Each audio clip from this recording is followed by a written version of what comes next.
and McCarthy will be coming on for Mthethwa, who can't believe it. And Mthethwa is refusing to even look at the bench.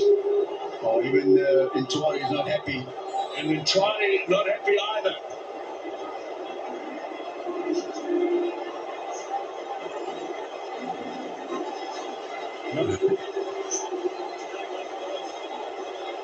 This Kaizer Chiefs team are refusing to go off, and the referee says no more time. Now Mthethwa is coming off very belatedly.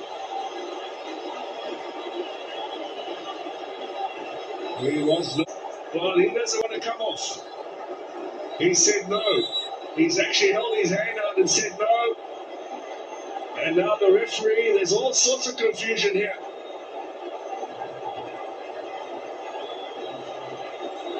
Well, the goalkeeper is defying his own coach.